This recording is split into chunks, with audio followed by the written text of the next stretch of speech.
Welcome to Telugu classes by Purnima. ఈరోజు వీడియోలో 4వ తేదీ April Telugu latest GK bits ఇప్పుడు తెలుసుకుందాం. ముందుగా కోబాల్ట్ అనే లోహం ఏ విటమిన్లో ఉంటుంది? Vitamin B12. శుక్లాల వలన కంటిలోని ఏ భాగము దెబ్బతింటుంది? కటకము. మానవ మెదడులోని ఏ భాగాన్ని థర్మోస్టాట్ అంటారు? హైపోథలామస్. మానవునిలో మెడ తలతో సంబంధించబడి కీలు రకము ఏది? ఇరుసు కీలు. పట్టుపురుగుల పెంపకాన్ని ఏమంటారు? సెరికల్చర్. కణశక్తి భాండాగారం అని దేనికి పేరు? మైటోకాండ్రియా. గాలి ద్వారా ఉప్పడి ప్రయాణించడానికి ఏమని అంటారు? అనోమోఫిలి. టీ బోర్డు యొక్క ప్రధాన కార్యాలయం ఎక్కడ ఉంది? కలకత్తా. సునామీలు సాధారణంగా ఏ మహాసముద్రంలో ఎక్కువగా వస్తుంటాయి? పసిఫిక్ మహాసముద్రము. Indian tsunami early warning centre ఎక్కడ ఉంది? హైదరాబాద్. మొక్కలలో డౌన్ మిల్ డ్యూ వ్యాధికి కారణమైన జీవి ఏది? ప్రోటోజోవన్స్. బ్రాంకైటిస్ అనే వ్యాధి ఏ అవయవానికి సంబంధించినది? ఊపిరితిత్తులు. స్వతంత్ర భారతదేశంలో నిర్మించిన మొదటి బహుళార్థక సాధక ప్రాజెక్టు ఏది? Damodar valley corporation project. చంద్రకాంతి భూమిని చేరేందుకు పట్టే కాలం 1.3 సెకండ్లు. సూర్యకాంతి భూమిని చేరేందుకు పట్టే కాలం 8 నిమిషాలు. ఏప్రిల్ 3వ తేదీ లేటెస్ట్ తెలుగు జీకే బిట్స్ ఇప్పుడు తెలుసుకుందాం. ఏ ఆదేశిక సూత్రం భారత రాజ్యాంగంలో ప్రారంభంలో లేదు? ఉచిత న్యాయ సహాయము. ఏ రాజ్యాంగ సవరణ అత్యవసర పరిస్థితిని విధించడానికి అదనపు నిబంధనలు ప్రవేశపెట్టింది? 44వ సవరణ. ఉపగ్రహాలు లేని గ్రహాలు ఏవి? బుధుడు, శుక్రుడు. ప్రపంచంలో పెద్దదైన ద్వీపం ఏది? గ్రీన్లాండ్. ఎవరెస్ట్ పర్వతం ఎక్కడ ఉంది? నేపాల్ మరియు చైనా. భూమికి దగ్గరగా ఉన్న నక్షత్రం ఏది? సూర్యుడు.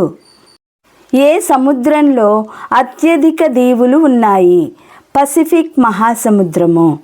భారత్ మొట్టమొదటి అంటార్కిటికా అన్వేషణ ఎప్పుడు ప్రారంభించింది? 1981. సూపర్ మూన్ అనగానేమి? భూమి, చంద్రుడు మరియు సూర్యుడు ఒకేసారి సరళ రేఖలో ఉండి చంద్రుడు భూమికి దగ్గరగా ఉండడం. సౌర కుటుంబంలో అతివేగంగా తిరిగే గ్రహం ఏది? బృహస్పతి. అంతర్జాతీయ డేట్ లైన్ ఏది? 180 డిగ్రీస్ రేఖాంశము. భారతదేశంలో అత్యల్ప వర్షపాతాన్ని కలిగిన ప్రాంతం ఏది? జైసల్మేర్. భారతదేశంలో అతిపెద్ద పీఠభూమి ఏది? దక్కన్ పీఠభూమి. మదర్ ఆఫ్ పార్లమెంట్స్ అని ఏ దేశ పార్లమెంటుకు పేరు? British parliament. జపాన్ శాస్త్రవేత్తల ప్రకారం పట్టణ ప్రాంతాలలో రాళ్ళు మరియు చెట్లపై కనిపించే సున్నితమైన నాచులను దేనికి బయో ఇండికేటర్స్గా పరిగణిస్తారు? పట్టణ కాలుష్యం, వాతావరణ మార్పులు. మొదటి పానిపట్టు యుద్ధము ఎవరి మధ్య జరిగింది? బాబర్ మరియు ఇబ్రహీం లోడి. రాజతరంగిణి గ్రంథకర్త ఎవరు? కల్హనుడు. మొఘల్ పాలకుల సైనిక వ్యవస్థ పేరు ఏమిటి? మన్సబ్దారీ వ్యవస్థ. శివాజీ వారసుడు ఎవరు? సంభాజీ. రజియా సుల్తానా తన భర్తతో యుద్ధంలో మరణించింది. అతని పేరు ఏమిటి? ఆల్తునియా. నీలి దర్పణ్ నాటకాన్ని ఎవరు రచించారు? దీనబంధు మిత్ర. ఒకే జాతి, ఒకే దైవం, ఒకే మతం అందరికీ అని బోధించినది ఎవరు? నారాయణ గురు. బెంగాల్ విభజన నిర్ణయం తీసుకున్న గవర్నర్ జనరల్ ఎవరు? కర్జన్. మయూర సింహాసనాన్ని నిర్మించింది ఎవరు? షాజహాన్. ఓజోన్ ఏ రంగులో ఉంటుంది? నీలం. మయోపియా దేనికి సంబంధించినది? కళ్ళు. ఒక సాధారణ ఆరోగ్యవంతమైన వ్యక్తికి దృష్టికోణము ఎంత ఉంటుంది? 60 డిగ్రీలు. స్టెరేడియన్ దేనికి ప్రమాణము? ఘనకోణము. పిఎస్ఎల్వి యొక్క విస్తరణ రూపం ఏమిటి? Polar satellite launch vehicle.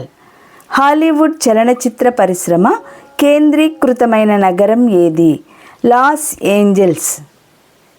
ఈ వీడియో లైక్ చేయండి, షేర్ చేయండి. మొదటిసారిగా చూసిన వాళ్ళు సబ్స్క్రైబ్ చేసుకోండి.